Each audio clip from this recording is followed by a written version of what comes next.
Hey, welcome to the Youth Revival podcast. My name's Nathan. I'm a youth pastor here in the UK at a church called Icon Church. I want to say a big thank you to everyone who's rated, reviewed, subscribed, hit the notification button, liked, anything that we've put out. It makes a huge difference. We're believing for a youth revival to take place in the local church. And today we're going to talk to you as the leader around relationships that you need. So let's get into this week's episode of the Youth Revival podcast.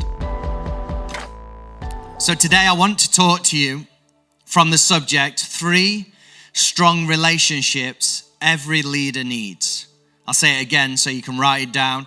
3 strong relationships every leader needs. At Icon Youth, where I'm youth pastor, we have a saying which is relationship, relationship, relationship.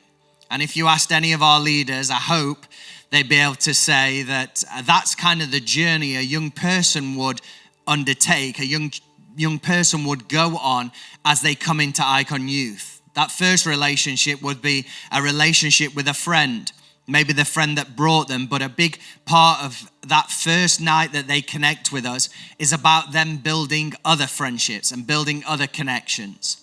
The second relationship is a relationship with a leader, a role model, someone who's going to let them know they're cared for, that we're praying for them, going to contact them weekly, the person that's going to encourage spiritual growth in their life, even ask questions. That's that second relationship. And then ultimately, it's a relationship with God.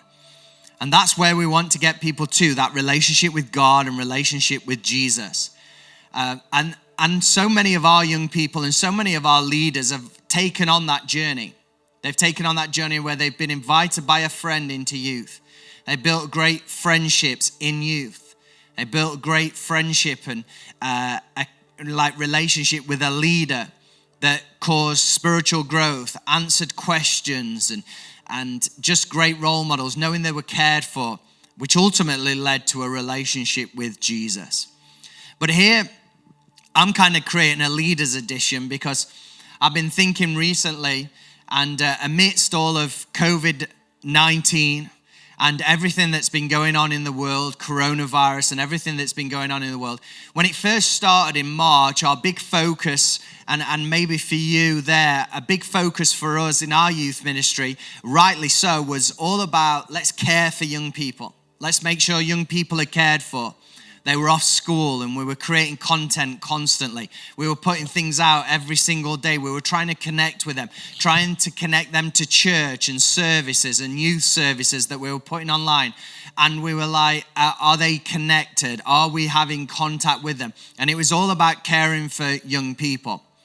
But we've recently kind of made a shift, and big shout out to Ben Lloyd, who's one of our youth pastors here at Icon Church. Big shout out to him because we were having a conversation and just a little shift of we did that so well for our young people, but we also want to do it really well for our youth leaders. And it kind of got me thinking around health, because for any ministry, any youth ministry to be healthy, we need to be healthy. For any ministry, for anything that we are part of, we need to be healthy. And the strength of what we lead or are a part of will be determined by the strength of our relationships. Yeah. It'll be determined by the strength of our relationships. And so much of our focus, and rightly so, and it still should be, rightly so, it was on caring for young people. But I've come to realize that I can only do that at my most effective when I'm most healthy. And one of the keys to my health is relationships. So this is why I called it 3 strong relationships every leader needs. Because I don't think these are just 3 relationships we need. I believe they're 3 strong relationships every leader needs. Like strong. That actually I've got to make a focus of building these relationships. Yeah. So let's get into them. The first one is this: relationship with peers or other youth leaders or people who are doing the same thing as us. I've called it peers. Basically, people who are doing the same thing, maybe leading in youth, maybe they're youth leaders, maybe they're around a similar age, but people who are leading youth at a similar level to me, leading maybe a small group. It's those people that I need to build a strong relationship with. Why? Because I need some support. To be a great leader, I need some support. I need some great leaders around me. I need some people who are going to support me. I need some some leaders around me who are going to encourage me. I love the Bible talks about build one another up in the faith. Encourage each other daily. This is all about gathering the people around me who are going to be able to support me and encourage me. Even in the midst of whatever I may be facing, that actually I've built strong relationships that I can go to people and I can just ask for prayer and I can ask for support because I need that in my life. I need that for me. It also leads to collaboration. Like, I'm so thankful that I got some great friends around me here at Icon Youth who have come through leadership and leading. I mentioned Ben earlier, but there's Ben and Hannah, youth pastors. Think of George and Rosie. I think of Tom and Lucy in Derby. I think of Jacob and Alice in Mansfield. They're people who I've got around me who all of a sudden we begin to collaborate with. In this season, a big part of that collaboration has been with kind of our church online team, which is Sam and Rachel. And we've just been able to collaborate, but that's come out of a place of friendship and relationship with those around me. And collaboration comes.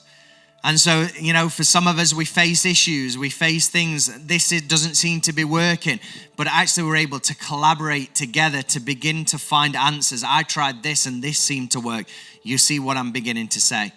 But it also leads to accountability. Accountability to who we are as a youth ministry, who we are as leaders, who we are called to be. That actually, you've got those incredible verses in 1 Timothy 4 and verse 12, where Paul is writing to his spiritual son Timothy, and he's telling him, hey, don't let anyone look down on you because you're young, but set an example to the believers in. And he mentions 5 things. And we would want to do the same. And so this is able to create an accountability group where we're actually holding each other to account to what we're called to as Jesus has called us to. And so here's the key for me is that we need those people around us. We need other leaders around us to support us and encourage us.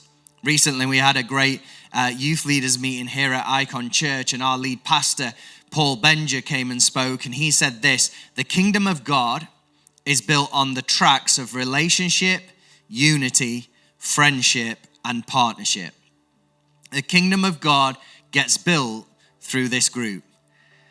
And so we got to build great friendships, strong relationship with those around us, those who are on the same journey, those other leaders. So that's the first strong relationship that I think a youth leader needs. The second one is this. The second strong relationship that you need is with a leader, a mentor or a coach. A leader, mentor, or a coach. And this would all be about growth. This would all be about stretch. This would all be about me growing as a leader. It's interesting. I've had this love-hate relationship with exercise. I love the outcome of it. I hate doing it.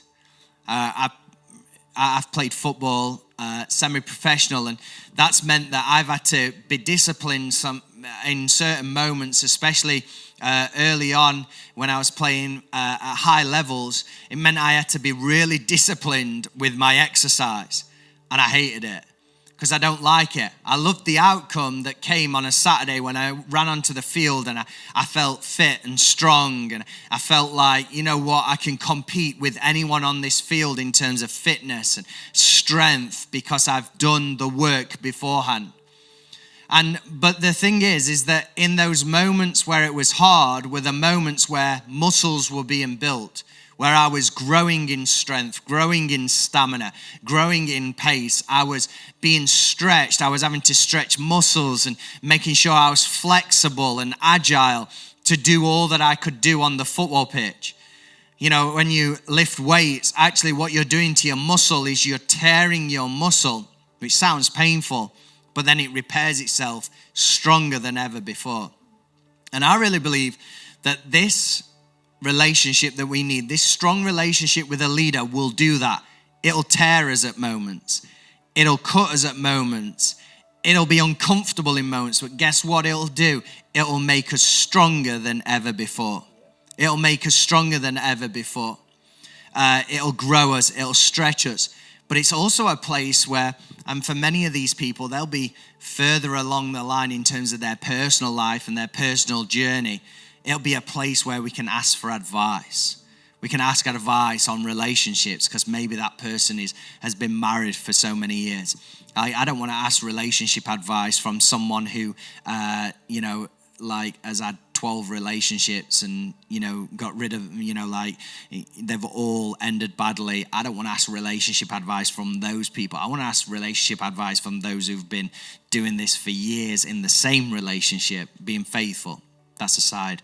No, but that maybe it's the advice from personal life that we get. But also then it creates that accountability again. It creates accountability to values, to where we're wanting to go, to the vision, to who we're called to be. It creates accountability. And I want to say to each and every one of us, this is not the responsibility of a leader or a mentor or a coach to organize this. It's yours. I was recently listening to a podcast by a guy called Craig Groeschel, his leadership podcast, and he was talking about leading when you're not in charge, or leading those who lead you, I think it was called. At time of recording, it was his latest one. And he said, there have been times when people in my organization or his church have led him and they wouldn't be on the same level, but they've made a decision. And what stood out to me was he told a story of one guy who I think had an idea, and he contacted Craig's PA and he said, hey, could I get 30 minutes of Craig Groeschel's time, Pastor Craig's time, to speak to him about this idea that I've got?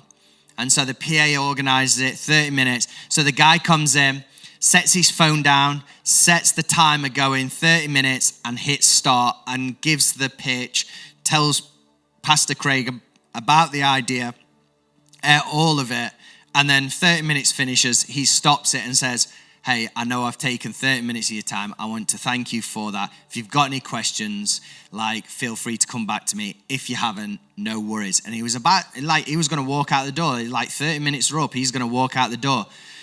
Pastor Craig was really interested in the idea and really, he stopped him and they talked for another 2 hours. But what really stood out to me was this guy took the initiative. This guy took the initiative and then honored his leader. You see, for some of us, we might think that person who's a leader, a mentor, or a coach, they seem really busy. And you'd probably be right. But they're the people actually you want to lead you, be your mentor and be your coach. Those people are busy. So you have to honor their time. You have to honor them because this is a strong relationship you need. I'm so thankful that I've had people and still got people who are leading me, mentoring me, coaching me. I'm spending time with them. I'm willing to pay for coffees. I'm willing to take them out for lunch. Why? Because I think this is really important. John Maxwell says this: your life gets bigger when you allow the right person room to speak into it. Your life gets bigger when you allow the right person room to speak into it. Proverbs 13 and verse 20 tells us, walk with the wise and become wise, for a companion of fools suffers harm. And I really believe God places leadership in our life for this very reason, to grow us, to stretch us, to move forward. And so we have to make that decision. We have to make that decision that actually I'm going to do this. I'm going to make a strong relationship. I'm not going to wait for my leader to go, hey, let's gather, let's have a chat. No, I'm going to initiate it. Hey, can I grab 30 minutes of your time this week, next week, whenever's free? I'm going to initiate it. So, strong relationship. 3, with your peers, other youth leaders around you, with a leader, a mentor or coach. And finally, and the most important and the ultimate relationship we need is a relationship with Jesus. We cannot do this without Jesus. Jesus tells a story and he talks about him being the vine. He's the vine and we're the branches, and that we can't bear much fruit without him. And so he says phrases like, remain in me and I'll remain in you. And we will bear much fruit. But it comes from this relationship with Jesus.